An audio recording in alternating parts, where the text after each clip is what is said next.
Biografi Nabi Adam alaihi salam. Adam hidup selama 930 tahun setelah penciptaan, sekitar 3760-2830 SM, sedangkan Hawa lahir ketika Adam berusia 130 tahun. Al-Quran memuat kisah Adam dalam beberapa surat, di antaranya Al-Baqarah 30-38 dan Al-A'raf 11-25. Menurut ajaran agama Abrahamik, anak-anak Adam dan Hawa dilahirkan secara kembar, yaitu, setiap bayi lelaki dilahirkan bersamaan dengan seorang bayi perempuan. Adam menikahkan anak lelakinya dengan anak gadisnya yang tidak sekembar dengannya. Menurut Ibnu Humaid, Ibnu Ishaq, dan Salamah, anak-anak Adam adalah Kabil dan Iklimah, Habil dan Labuda, Sid dan Azura, Asyad dan saudara perempuannya, Ayat dan saudara perempuannya, Balak dan saudara perempuannya, Atati dan saudara perempuannya, Taubah dan saudara perempuannya, Darabi dan saudara perempuannya, Hadas dan saudara perempuannya, Yahus dan saudara perempuannya, Sandal dan saudara perempuannya, dan Barak dan saudara perempuannya. Total keseluruhan anak Adam sejumlah 40. Wujud Nabi Adam alaihi salam. Menurut hadis Muhammad yang diriwayatkan oleh Imam Bukhari, Adam memiliki postur badan dengan ketinggian 60 hasta kurang lebih 27,432 meter. Hadis mengenai ini pula ditemukan dalam riwayat Imam Muslim dan Imam Ahmad, namun dalam sanad yang berbeda. Sosok Nabi Adam digambarkan sangat beradab sekali, memiliki ilmu yang tinggi dan ia bukan makhluk purba. Ia berasal dari surga yang berperadaban maju. Turun ke muka bumi bisa sebagai makhluk asing dari sebuah peradaban yang jauh lebih maju dan cerdas, dari peradaban di bumi sampai kapanpun. Oleh karena itulah Allah menunjuknya sebagai khalifah pemimpin di muka bumi. Dalam gambarannya ia adalah makhluk yang teramat cerdas, sangat dimuliakan oleh Allah, memiliki kelebihan yang sempurna dibandingkan makhluk yang lain sebelumnya dan diciptakan dalam bentuk yang terbaik. Sesuai dengan surah Al-Isra 70 yang berbunyi, "Dan sesungguhnya telah kami muliakan anak-anak Adam, kami angkat mereka di daratan dan di lautan, kami beri mereka rezeki dari yang baik-baik dan kami lebihkan mereka dengan kelebihan yang sempurna atas kebanyakan makhluk yang telah kami ciptakan." Al-Isra 17 ayat 70. Dalam surah At-Tin ayat 4 yang berbunyi, "Sesungguhnya kami telah menciptakan manusia dalam bentuk yang sebaik-baiknya." At-Tin 95 ayat 4. Menurut riwayat di dalam Al-Quran, ketika Nabi Adam alaihi salam baru selesai diciptakan oleh Allah, seluruh malaikat bersujud kepadanya atas perintah Allah, lantaran kemuliaan dan kecerdasannya itu, menjadikannya makhluk yang punya derajat amat tinggi di tengah makhluk yang pernah ada. Sama sekali berbeda jauh dari gambaran manusia purba menurut Charles Darwin, yang digambarkan berjalan dengan 4 kaki dan menjadi makhluk purba berpakaian seadanya. Makhluk sebelum Nabi Adam alaihi salam. Mengenai penciptaan Adam sebagai khalifah di muka bumi diungkapkan dalam Al-Quran. "Dan ingatlah ketika Tuhanmu berfirman kepada malaikat, sesungguhnya aku hendak menjadikan seorang khalifah di bumi." Mereka bertanya tentang hikmat ketetapan Tuhan itu dengan berkata, "Adakah engkau, ya Tuhan kami, hendak menjadikan di bumi itu orang yang akan membuat bencana dan menumpahkan darah berbunuh-bunuhan, padahal kami senantiasa bertasbih dengan memuji-Mu dan mensucikan-Mu?" Tuhan berfirman, "Sesungguhnya aku mengetahui akan apa yang kamu tidak mengetahuinya." Al-Baqarah surah kedua ayat 30. Menurut syariat Islam, Adam tidak diciptakan di bumi, tetapi diturunkan di muka bumi sebagai manusia dan ditunjuk Allah sebagai khalifah pemimpin pengganti penerus di muka bumi atau sebagai makhluk pengganti yang sebelumnya sudah ada makhluk lain. Maka dengan kata lain adalah, Adam bukanlah makhluk berakal pertama yang memimpin di bumi. Dalam Al-Quran disebutkan 3 jenis makhluk berakal yang diciptakan Allah, yaitu manusia, jin, dan malaikat. Manusia dan jin memiliki tujuan penciptaan yang sama, oleh karena itu sama-sama memiliki akal yang dinamis dan nafsu, namun hidup pada dimensi yang berbeda. Sedangkan malaikat hanya memiliki akal yang statis dan tidak memiliki nafsu karena tujuan penciptaannya sebagai pesuruh Allah. Tidak tertutup kemungkinan bahwa ada makhluk berakal lain selain ketiga makhluk ini. Dari surah Al-Baqarah ayat 30, banyak mengundang pertanyaan, siapakah makhluk yang berbuat kerusakan yang dimaksud oleh malaikat pada ayat di atas. Surah Al-Hijr ayat 27 berisi, dan kami telah menciptakan jin sebelum Adam dari api yang sangat panas. Al-Hijr surah ke-15 ayat 27. Dari ayat ini, ulama berpendapat bahwa makhluk berakal yang dimaksud tidak lain adalah jin seperti dalam kitab tafsir Ibnu Katsir mengatakan, yang dimaksud dengan makhluk sebelum Adam diciptakan adalah jin yang suka berbuat kerusuhan. Menurut salah seorang perawi hadis yang bernama Tawus al-Yamani, salah satu penghuni sekaligus penguasa pemimpin di muka bumi adalah dari golongan jin. Penciptaan Nabi Adam alaihi salam. Setelah Allah menciptakan bumi, langit, dan malaikat, Allah berkehendak untuk menciptakan makhluk lain yang nantinya akan dipercaya menghuni, mengisi, serta memelihara bumi tempat tinggalnya. Saat Allah mengumumkan kepada para malaikat akan kehendaknya untuk menciptakan manusia, mereka khawatir makhluk tersebut nantinya akan membangkang terhadap ketentuannya dan melakukan kerusakan di muka bumi. Berkatalah para malaikat kepada Allah, "Mengapa engkau hendak menjadikan khalifah di bumi itu orang yang akan membuat kerusakan padanya dan menumpahkan darah, padahal kami senantiasa bertasbih dengan memuji engkau dan mensucikan engkau." Al-Baqarah ayat 30. Allah kemudian berfirman untuk menghilangkan keraguan para malaikatnya. "Sesungguhnya aku mengetahui apa yang tidak kamu ketahui." Al-Baqarah ayat 30. Lalu diciptakanlah Adam oleh Allah dari segumpal tanah liat yang kering dan lumpur hitam yang dibentuk sedemikian rupa.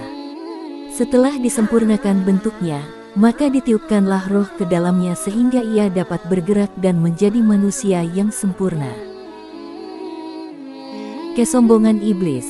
Saat semua makhluk penghuni surga bersujud menyaksikan keagungan Allah, hanya iblis dari bangsa jin yang membangkang dan enggan mematuhi perintah Allah karena merasa dirinya lebih mulia, lebih utama, dan lebih agung dari Adam. Hal itu disebabkan karena iblis merasa diciptakan dari unsur api, sedangkan Adam hanyalah dari tanah dan lumpur. Kebanggaan akan asal-usul menjadikannya sombong dan merasa enggan untuk bersujud menghormati Adam seperti para makhluk surga yang lain. Disebabkan oleh kesombongannya itulah, maka Allah menghukum iblis dengan mengusirnya dari surga dan mengeluarkannya dari barisan para malaikat disertai kutukan dan laknat yang akan melekat pada dirinya hingga kiamat kelak. Di samping itu, ia telah dijamin sebagai penghuni neraka yang abadi. Iblis dengan sombong menerima hukuman itu dan ia hanya memohon kepada Allah untuk diberi kehidupan yang kekal hingga kiamat. Allah memperkenankan permohonannya itu. Iblis mengancam akan menyesatkan Adam sehingga ia terusir dari surga. Ia juga bersumpah akan membujuk anak cucunya dari segala arah untuk meninggalkan jalan yang lurus dan menempuh jalan yang sesat bersamanya. Allah kemudian berfirman bahwa setan tidak akan sanggup menyesatkan hambanya yang beriman dengan sepenuh hati. Pengetahuan Nabi Adam alaihi salam. Allah hendak menghilangkan pandangan miring dari para malaikat terhadap Adam dan meyakinkan mereka akan kebenaran hikmahnya yang menyatakan Adam sebagai penguasa bumi. Maka Allah memerintahkan malaikat untuk menyebutkan nama-nama benda. Para malaikat tidak sanggup menjawab firman Allah untuk menyebut nama-nama benda yang berada di depan mereka, dan mengakui ketidaksanggupan mereka dengan mengatakan bahwa mereka tidak mengetahui sesuatu pun kecuali apa yang diajarkannya. Adam lalu diperintahkan oleh Allah untuk memberitahukan nama-nama benda itu kepada para malaikat, dan setelah diberitahu oleh Adam, berfirmanlah Allah kepada mereka bahwa hanya Allah lah yang mengetahui rahasia langit dan bumi serta mengetahui segala sesuatu yang nampak maupun tidak nampak. Ini menunjukkan bahwa manusia memiliki akal yang dinamis. Sedangkan malaikat hanya memiliki akal yang statis sehingga hanya mengetahui hal-hal yang diajarkan langsung oleh Allah saja. Nabi Adam alaihi salam menghuni surga. Adam diberi kesempatan oleh Allah untuk tinggal di surga dulu sebelum diturunkan ke bumi. Allah menciptakan seorang pasangan untuk mendampinginya. Adam memberinya nama Hawa. Menurut cerita para ulama, Hawa diciptakan oleh Allah dari salah satu tulang rusuk Adam sebelah kiri sewaktu dia masih tidur sehingga saat dia terjaga, Hawa sudah berada di sampingnya. Allah berfirman kepada Adam, "Hai Adam, diamilah oleh kamu dan istrimu surga ini, dan makanlah makanan-makanannya yang banyak lagi baik di mana saja yang kamu sukai, dan janganlah kamu dekati pohon ini, yang menyebabkan kamu termasuk orang-orang yang zalim." Al-Baqarah ayat 35. Tipu daya iblis. Sesuai dengan ancaman yang diucapkan saat diusir oleh Allah dari surga akibat pembangkangannya, iblis mulai berencana untuk menyesatkan Adam dan Hawa yang hidup bahagia di surga yang tenteram dan damai, dengan menggoda mereka untuk mendekati pohon yang dilarang oleh Allah kepada mereka. Iblis menipu mereka dengan mengatakan bahwa, mengapa Allah melarang mereka memakan buah terlarang itu karena mereka akan hidup kekal seperti Tuhan apabila memakannya. Bujukan itu terus-menerus diberikan kepada Adam dan Hawa sehingga akhirnya mereka terbujuk dan memakan buah dari pohon terlarang tersebut. Jadilah mereka melanggar ketentuan Allah sehingga Dia menurunkan mereka ke bumi. Allah berfirman, "Turunlah kamu, sebahagian kamu menjadi musuh bagi yang lain, dan bagi kamu ada tempat kediaman di bumi, dan kesenangan hidup sampai waktu yang ditentukan." Al-Baqarah surah kedua ayat 36. Mendengar firman Allah tersebut, sadarlah Adam dan Hawa bahwa mereka telah terbujuk oleh rayuan setan sehingga mendapat dosa besar karenanya.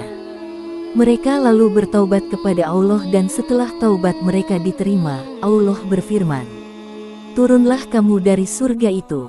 Kemudian jika datang petunjukku kepadamu, maka barang siapa yang mengikuti petunjukku, niscaya tidak ada kekhawatiran atas mereka dan tidak pula mereka bersedih hati." Al-Baqarah surah kedua ayat 38. Adam dan Hawa turun ke bumi. Adam dan Hawa kemudian diturunkan ke bumi dan mempelajari cara hidup baru yang berbeda jauh dengan keadaan hidup di surga. Mereka harus menempuh kehidupan sementara dengan beragam suka dan duka sambil terus menghasilkan keturunan yang beraneka ragam bentuknya. Menurut kisah, Adam diturunkan di Sri Lanka, di puncak Bukit Sripada, dan Hawa diturunkan di Arabia. Mereka akhirnya bertemu kembali di Jabal Rahmah di dekat Mekah setelah 40 hari berpisah. Setelah bersatu kembali, konon Adam dan Hawa menetap di Sri Lanka, karena menurut kisah daerah Sri Lanka nyaris mirip dengan keadaan surga. Di tempat ini ditemukan jejak kaki Adam yang berukuran raksasa. Kisah Kabil dan Habil. Di bumi pasangan Adam dan Hawa bekerja keras mengembangkan keturunan. Keturunan pertama mereka ialah pasangan kembar Kabil dan Iklima, kemudian pasangan kedua Habil dan Labuda. Setelah keempat anaknya dewasa, Adam mendapat petunjuk agar menikahkan keempat anaknya secara bersilangan, Kabil dengan Labuda, Habil dengan Iklima.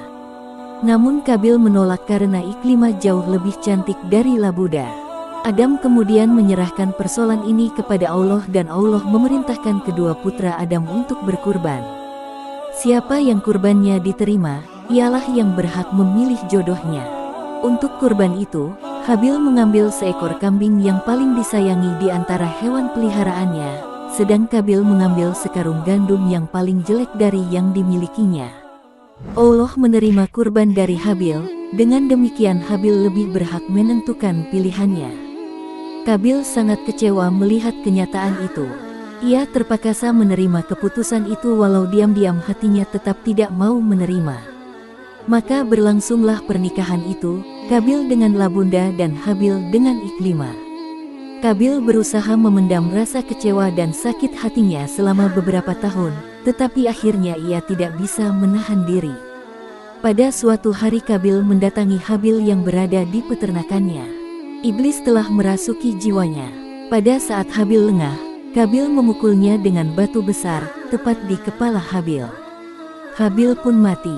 Sedang Kabil merasa kebingungan, ia tak tahu harus diapakan mayat saudaranya itu. Ia berjalan ke sana kemari sambil membawa jenazah Habil. Ia merasa menyesal. Allah memberi petunjuk kepada Kabil melalui sepasang burung gagak. Sepasang burung gagak yang hendak berebut untuk mematuk mayat Habil. Kedua burung itu bertarung sampai salah satunya mati. Burung gagak yang masih hidup lalu menggali lubang dengan paruhnya, kemudian memasukkan gagak yang mati ke dalam lubang itu dan menguburnya. Sesudah mengubur mayat Habil, Kabil masih merasa sangat kebingungan. Ia tidak berani pulang, rasa berdosa telah membuatnya ketakutan sendiri. Akhirnya Kabil melarikan diri menuju hutan.